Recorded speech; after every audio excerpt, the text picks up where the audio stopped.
Okay, so when Kathy called me and said, do you want to come up to Troy and speak with us, talk about Ruderal ecologies, I said, yeah, it sounds like a great idea, but I don't know what Ruderal ecologies are. Could you please explain? And so clearly I'm the least knowledgeable in the room. She gave me an explanation on the phone, so I got my first Ruderal ecology lecture on the phone. And then I said, oh, that's the reason why I became a landscape architect. Because when you're a landscape architect, you do not want to design landscapes that are already healthy and beautiful. You are always drawn to things that are falling apart. So the summary of what I understood is that ruderal ecologies are the first to colonize disturbed lands, whether they're disturbed by nature or whether they're disturbed by us, the most disturbing element. And also that ruderal comes from Latin, which is rudus, which is rubble. So coming up from the rubble, to me, is extremely emotional thing because it's a little bit like the phoenix coming out of the ashes. It's just life coming out of death, and that's what it is to be a landscape architect, and that's what I dedicated my life to. So of course the most sort of traditional story is the story of the High Line, which is very long and was falling apart, and the city of New York wanted to demolish it. It was abandoned. It was built to sort of like stop people from getting killed by trains on 10th Avenue, so they lifted them up, but the minute they finished construction, they immediately abandoned it, and they let it, it was abandoned. And so by the 80s, it was covered in, hey, ruderal plants. It's a new term for me, so I'm excited about it. But, it was very beautiful, and people were actually trespassing to enjoy it in all seasons. And slowly they got together and created the Friends of the High Line and forced the city of New York to save it and do something about it. And James Corner Field Operations won the competition. And here you see people on the High Line collecting the seeds of ruderal plants, yay. And on the bottom right, you actually see the bags with the H of the High Line and the Friends of the High Line collecting the seeds of the ruderal plants so that they can inspire the design and the idea of growing an ecology and a landscape from the rubble. And here it's literally the rubble because it was a railroad with just nothing but, just the rubble. So one of the problems is that it was not only about plants, but we also had to provide access. It's only 30 feet wide. How do you do that, So we had to, field operations had to figure out how to distribute the space between plants and pedestrians and how to bring them together and keep that idea of the sort of the plants coming out of the rubble and coming out of the rail yard and just coming out in all seasons and being diverse, native, resilient, and fun in all seasons. So they developed this enormous sort of plant list, and if you go there at any season, you can really enjoy the stuff coming out of the ground. There's not much soil on top. It's about 12 to 18 inches total, but it's really fun to see that stuff in the middle of really a part of the city that has zero plants. It's a very harsh and difficult part of New York, and now it's even worse because every single tall building for Hudson Yards is just like crowding the place. But you can still walk along and get this feeling of plants amongst these buildings, and then you just arrive and to the Hudson River, and at that point, Friends of the High Line and the city was running out of money, so you can see at the end there's like less and less stuff. And here at the very end, the Friends of the High Line made a decision to open the last part without actually doing a heavy planting and leaving the plants that were there originally. So the people, after having this very intense horticultural experience, actually look down like these guys and see these Ruderal plants. It's very exciting. It's my favorite part. And of course, there are things like this everywhere. One of them is La Petite Ceinture in Paris. I really like it because it's also a sort of similar story during the war. Like the French government thought that they could get arms around Paris faster if they built a railroad, and of course it never was used. And today, this is what it looks like. So you can walk all around the city along this railroad, and again, like in New York, there's a bunch of people who decided to do something about it. So here they are, they took a little train and they just got organized, etc. And then they made a little plan on how they're going to do it. However, they didn't do it American style, they did it French style, which means first you go, smoke a cigarette and drink some wine on the place. That's how they did it. Instead of going ahead and collecting seeds and being organized, they just started partying immediately, which is a different style, but hey, we love it. They put a few benches which immediately got covered in graffiti, but who cares? They're used, and I love them. Basically what they did is very limited, no high-end precast concrete or anything, just a little bit of a place to run, and it's packed with people all the time. And these Ruderal plants are just growing and everywhere. They're just everywhere, and it's just beautiful. I just think it's really a lovely place. I met Angeline 8 years ago, and she took me around Fresh Kills Park in Staten Island and said, okay, this is the job. I'm like, okay, what's this place? And actually it was the biggest, most beautiful wetland once upon a time. And this is a photo of like a minuscule remaining portion of it.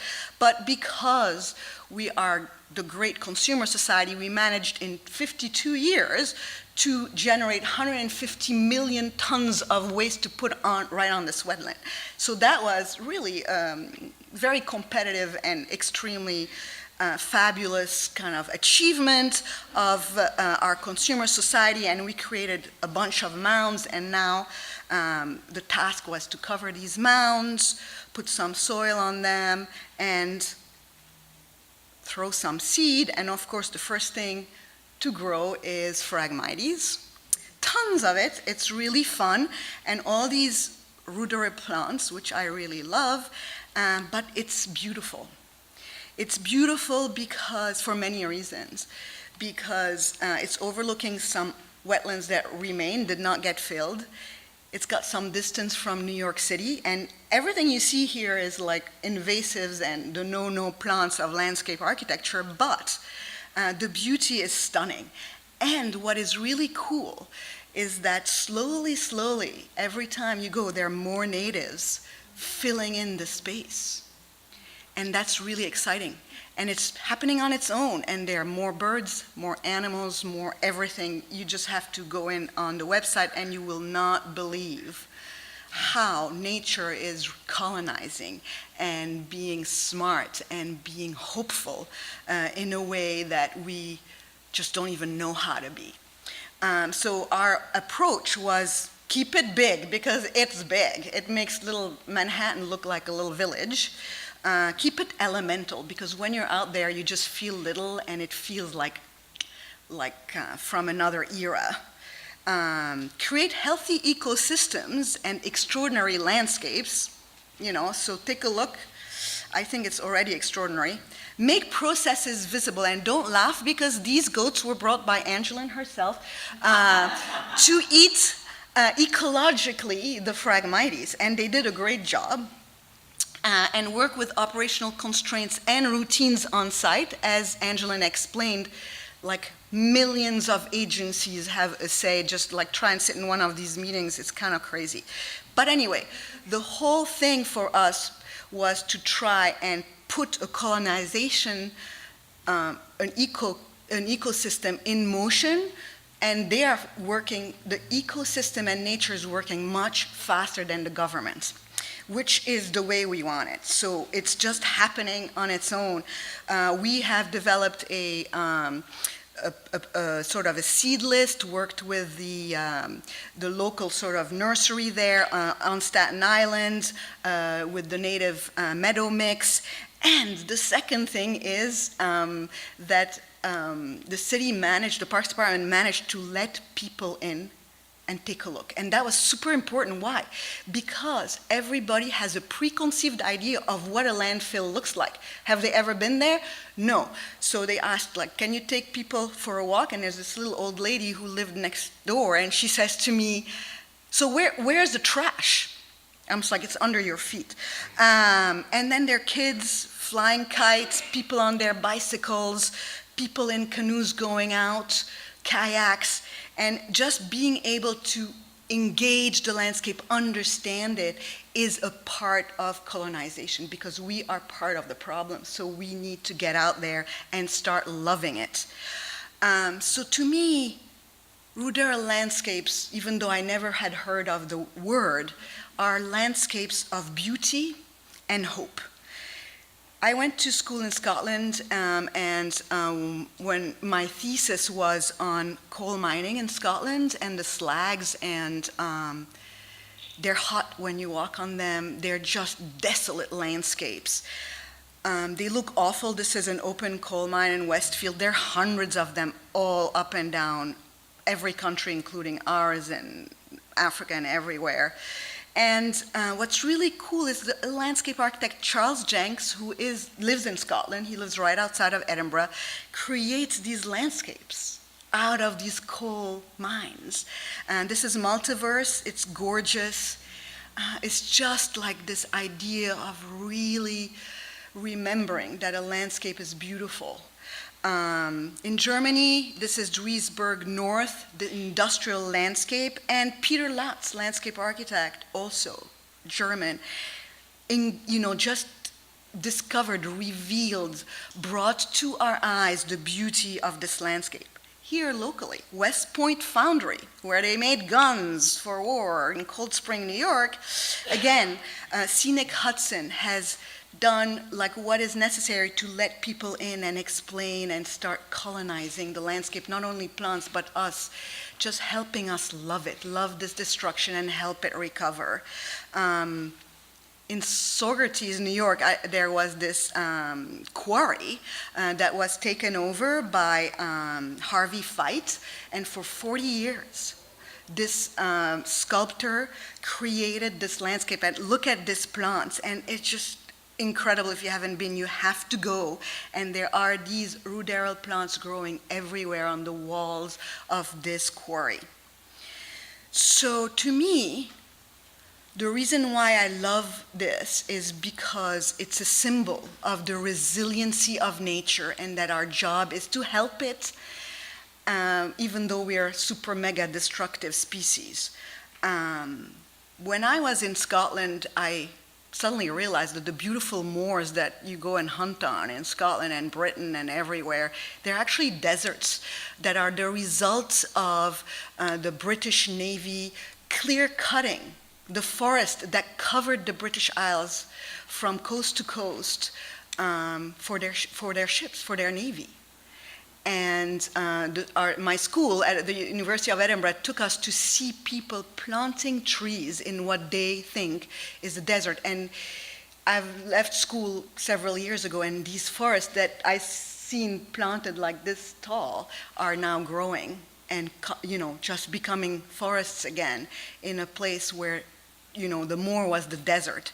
But what is even more amazing to me is that there are all these studies about greening the desert, and this is a diagram that was developed by this project that is called the Great Green Wall Initiative, and these are the countries that are participating, and NASA is taking satellite images to document how these people who are themselves planting these little trees in the same way that my school was showing me how to plant trees in the moor in Scotland.